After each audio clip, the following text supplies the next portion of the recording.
There is so much concern by employees, members of the elite media, that Elon Musk will somehow ruin the world by buying Twitter, that Twitter, the company, has now had to prevent its developers from actually making any changes to the Twitter app because they fear, get a load of this is per Bloomberg's reporting, they fear that employees might actually sabotage the app. Wow. I mean, this is just really crazy stuff. It makes you think it was about time Elon Musk came along, right? We are going to talk all about that. Plus, news today that Russia plans to cut its nat gas to Poland, to Bulgaria. This is something that had been talked about for weeks. It's concerning because it will be massively problematic for Poland and for Bulgaria. A lot of European countries are questioning whether they're next. It should be a wake-up call, though, for all of us, a reminder that we need to be energy independent. We shouldn't be relying on anyone, let alone a rogue nation, for our energy. And we got to talk about Disney, of course, because the CEO, his days might actually be numbered. I mean, maybe they actually need new management there as shares fall again at Disney. Hello, everyone. Welcome to the Trish Regan Show. I am Trish. A quick reminder, great time to invest in gold. Great. In fact, in yesterday's market, wonderful time to invest in gold. I encourage you to do so. It's a great way to help hedge inflation in your portfolio. It's a great way to diversify. So go check out Legacy Precious Metals. You can talk to my friends there at legacypminvestments.com. Again, that's legacypminvestments.com. They have a free guide to investing that you can download. All right, let's talk about this Twitter thing. I mean, you have a lot of people right now that want to not see this deal happen, right? They're hoping for some kind of white knight to come out of the woodwork. I don't think that's going to actually transpire. I think that Elon Musk does get this deal done. $44 billion, that's a lot of money. And it's a 38% premium on where the company was trading before he got involved. So I suspect shareholders want this, right? And he apparently lobbied a lot of the big shareholders, spoke to them all individually, was up late over the weekend getting this deal done. Twitter's board really can't say no. But Twitter's employees, well, you know, they're free to walk away, I guess. I mean, they can go find another job or perhaps start a competitor to Twitter if they would like. But it's so concerning that actually the company has blocked its developers. I'm going to share this with you. Again, Bloomberg's reporting, from making changes to the app to prevent it from being sabotaged by staff that's quite angry at Elon Musk's $44 billion takeover. And it's all coming amid this sort of hysteria that you're seeing among members of the media that are really concerned that it's going to be the Wild West on Twitter. I would argue that they are overly concerned, frankly, for nothing. I think that there's going to be a lot of good things that come of this. I know that you know I am a big advocate of freedom of speech, and I don't like the direction that our country has been heading in, where algorithms that you can't see are deciding what information you get. You know, people have to program these things, don't forget. And so all of this is biased in certain ways. If you actually open source the algorithms, as Elon Musk has discussed, then guess what? Everybody knows exactly where your bias is coming from. Maybe that's a good thing, right? I'd argue it absolutely is a good thing. So open source the algorithms. The other thing you need to do is actually have real people, right? We don't need all these bots, which there are plenty of on Twitter and elsewhere right now. Let's have real people behind the accounts. So he's talked about authenticating the accounts. I think, again, an important step. I've always said, you know, you ought to be able to put your name to things. I get it's a scary environment. A lot of people don't want to do that. But to me, in terms of my own value set, you know, if you were going to publish something, you ought to be willing to attach your identity to it. Otherwise, maybe you shouldn't publish it, right? Think about that for a second. Think about that. I mean, I think that it's critical we cut down on the trolls and the bots that are influencing conversation, but you can do that in a way that preserves everybody's freedom of speech as opposed to trying to control the narrative. The problem with controlling the narrative, as you well know, is that creates a lack of trust in society. Because the more you're controlling the narrative, the more society says, well, who are these people that are doing that? And the more they question that, the more they say, well, why can't I see this, that, and the other? Why can't I have these discussions? Why can't I ask these questions? And so that leads them to have less trust in the system instead of more. I mean, one of the things we've always prided ourselves on as Americans is that we do have faith and trust in our system. And we have that faith and trust because we're allowed to debate. I mean, most of the time anyway, throughout history, we've been allowed to debate. We've been allowed to ask thought-provoking questions. Information has been there for us to read. If you start to censor that, you see, you actually create an environment that, frankly, is no better than the USSR or Russia today, for that matter. Speaking of Russia today, we got to talk a little bit later in the program about what Russia is doing with nat gas, cutting off some key European countries from actually getting that gas. But before we do, I do want to talk a little bit about inflation as well as Disney. Inflation, as you well know, is really off the charts. We've got the Fed meeting next week. They're trying to do something about it. The concern is they may do just a little too much because the Fed has a habit, shall we say, of going in and being a little overly aggressive, and they always do so a little too late. And so consequently, you had the Fed up until quite recently printing tons and tons of money to the tune of $120 billion a year. They were buying up mortgage-backed securities and treasuries. That causes all kinds of problems, right?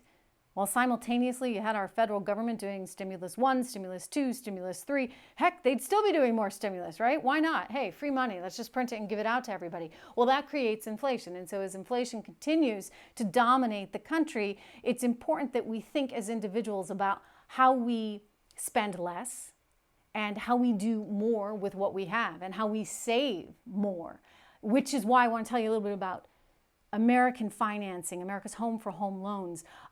They can give you a no obligation mortgage review. And this is important for a lot of people. If you have a home right now, great. Your home equity value is probably going up. So it might be worth looking into, provided, of course, you get a lower rate. And that's what they're going to try and help you to do. You don't have a ton of time, of course, because rates are going up. I tell you that as we head into the Fed's meeting next week. So it's worth taking a look at maybe getting a home equity loan and thinking about how you can actually maybe get that mortgage rate a little bit lower while you still can, if you can, and taking a little bit out.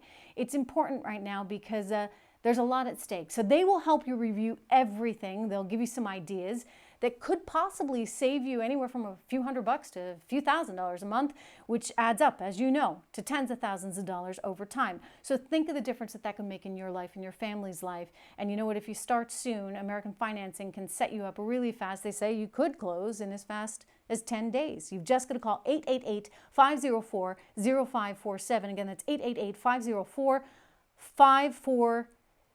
504-0547. You can visit AmericanFinancing.net, NMLS 182334. Again, AmericanFinancing.net. So think about that, especially ahead of that Fed meeting that's happening next week. I want to turn to Disney right now because this stock is just cratering. You know, part of it is the concern over whether or not some of these streaming services have sort of tapped out, right? There's so much content out there. There's so much information you can get. A lot of it's free, and it's very competitive, this new marketplace. So Netflix proved that. They lost 200,000 subscribers. They're going to lose another 2 million. And investors are like, whoa, okay, this is not worth what we thought it was worth. Expectations are everything, right? And so now investors are looking around and they're saying, okay, it's not just Netflix, it's also other streaming companies, including Disney. And so today we saw shares of Disney continue to fall. In fact, in the after hours market, they are still falling, down a little more than 1% in today's trading, ending down the day 3.5%, $115.77 a share. Maybe it's time for new leadership. Maybe this leadership is really not cut out for the challenges of this moment. And by challenges, I mean not just the streaming challenge, but also the challenges from the political correctness police, right? So you have all of those issues going on as well. Disney is really up against it, and leadership really matters in a time like this. I would just point to Bob Iger, and he was CEO of Disney during some really turbulent, challenging times, and somehow Disney never quite stepped in it the way they keep stepping in it right now. So again, with shares down considerably, and I'm just looking here at sort of the year-to-date chart, and even if you look over the last year and change, over the last 12 months, they're sitting now near a 12-month low. So it may be time, it may in fact be time to rethink who is in charge. All right, I want to get to this story. This is sad about the nat gas supply. The nat gas supply from Russia. Russia announcing that it will cut its gas to Poland and Bulgaria. This is effectively a big escalation in this standoff that's been going on between, of course, Moscow and Europe, as well as the United States, amid the situation in Ukraine. Moscow has threatened to cut countries like Poland, Bulgaria, and possibly others off from the nat gas supply, and that will be devastating to Poland and Bulgaria's economy. I would just say, though, that this is an important thing for us to think about and for us to recognize as Americans the importance of energy independence, right? In light of what's going on there, to think that these countries are so dependent on Russia for their natural gas to the point where Europe's plan is only to cut nat gas by, 2/3 by the end of the year. I'm sorry, guys, you know what? You got a big problem going on. You got a war going on. So you've got to think about how you manage your own energy supply. And I think there's an opportunity here for the United States to step in however it can to assist Europe. Buy it from us, don't buy it from them. All the more reason, by the way, for us to focus on drilling in the US, in North America, and getting energy from any friendly nation we can, with the understanding that that nation may not always be friendly. I mean, that's the thing. I think that Germany perhaps quite mistakenly assumed that if they had this strong economic relationship with Russia, that would prevent what you're seeing unfold right now.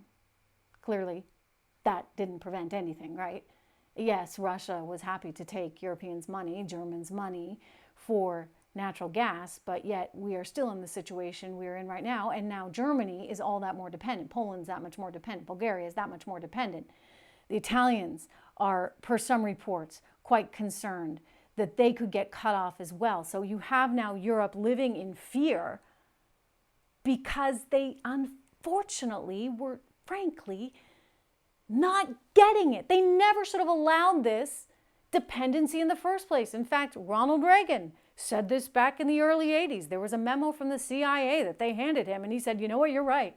Germany should not be building pipelines to Russia, because Russia as a nation is still not at the point where we can trust it. Anyway, they missed that one somehow, some way. We warned them. Reagan warned them. But they missed it. And perhaps, again, they were thinking that this intertwining of their economies would actually result in less chance of war, less chance of such devastation. But ultimately, what we're seeing is it didn't do a whole lot of good. Maybe it held some things off for a while. We don't know. History will be the judge of that. But I think it is a wake-up call, once again, for us to think about our own future. And while Elon Musk is busy with Twitter and the EV industry, and we should absolutely focus on all of those opportunities, we still need to be realists in all this and focus on anything that makes us independent. We need to be able to stand on our own 2 feet as the United States of America. Quick reminder, I would love to have you subscribe to this show. I would love to have you subscribe to this channel for daily videos. And I'd love to have you as a supporter over on my locals channel at trishregan.locals.com. So do make sure you subscribe to me on all the social media platforms. I love trishregan.locals.com right now because there are no special algorithms getting in the way of anything. It's just me and you. So go there, check that out. I, of course, am on Twitter, on Instagram, all those usual suspect places, and I'll see you right back here tomorrow.